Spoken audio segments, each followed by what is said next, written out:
അച്ഛാ, ഈ ധ്യാന ഗുരുക്കന്മാരും അതോടൊപ്പം തന്നെ ഈ പിശാചു പിടുത്തക്കാരും ഒക്കെ ഈ ബെനഡിക്റ്റൻ കുരിശ് കൈകളിൽ ഏന്തിക്കൊണ്ട് നടക്കുന്നതായിട്ട് കണ്ടിട്ടുണ്ട്. അപ്പം ഇതിന്റെ പ്രത്യേകത എന്താണെന്ന് അച്ഛനൊന്ന് പറഞ്ഞുതരാമോ?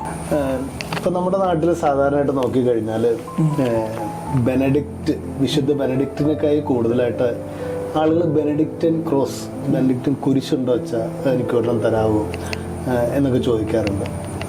അപ്പോൾ ഇതാണ് ബെനഡിക്റ്റൻ ക്രോസ്.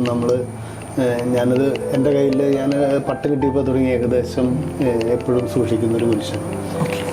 ഈ കുരിശൻ പ്രത്യേകമായിട്ട് രോഗികളുടെ അടുത്ത് പ്രാർത്ഥിക്കാനായിട്ട് പോകുമ്പോൾ, മരണാസന്നരായിട്ട് കിടക്കുന്ന രോഗികളുടെ അടുത്ത് പ്രാർത്ഥിക്കാൻ പോകുമ്പോൾ, അതോടൊപ്പം തന്നെ ധ്യാന ശുശ്രൂഷകൾ ചെയ്യുമ്പോൾ അതിനോടനുബന്ധിച്ചുള്ള വീട് സന്ദർശനം. അപ്പോൾ ചില സ്ഥലങ്ങളിലൊക്കെ നമ്മളുടെ ഇങ്ങനെ വീടുകളിൽ ഒത്തിരി പ്രശ്നങ്ങളും ബുദ്ധിമുട്ടുകളൊക്കെ വരുമ്പോൾ അവരൊന്ന് പ്രാർത്ഥിക്കുമെന്ന് പറയുമ്പോൾ ഈ കുരിശ് എപ്പോഴും കയ്യിൽ കരുതാറുണ്ട്.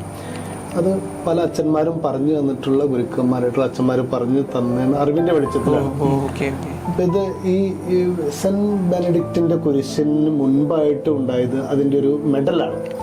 ഈ മെഡലിൽ ഒത്തിരി അക്ഷരങ്ങളും ചിഹ്നങ്ങളും ഒക്കെ ഉണ്ട്. ഇതിന് ഒരുപാട് അർത്ഥതലങ്ങളുണ്ട്. പ്രത്യേകിച്ച് രോഗികൾക്ക് വേണ്ടിയിട്ടുള്ള പ്രാർത്ഥനയുടെ ഭാഗമായിട്ടാണ് ഇത് ഉപയോഗിക്കുന്നത്. അതേപോലെ തന്നെ പൈശാചിക ബന്ധനങ്ങൾ, പൈശാചികമായ സ്വാധീനങ്ങളുള്ള സ്ഥലങ്ങളിലൊക്കെ ചെല്ലുമ്പോൾ അപ്പം അതിൻ്റെ ഒരു മോചനത്തിനൊക്കെ ആയിട്ട് ഈ കുരിശ് പ്രത്യേകമായിട്ട് ഉപയോഗിക്കാറുണ്ട്.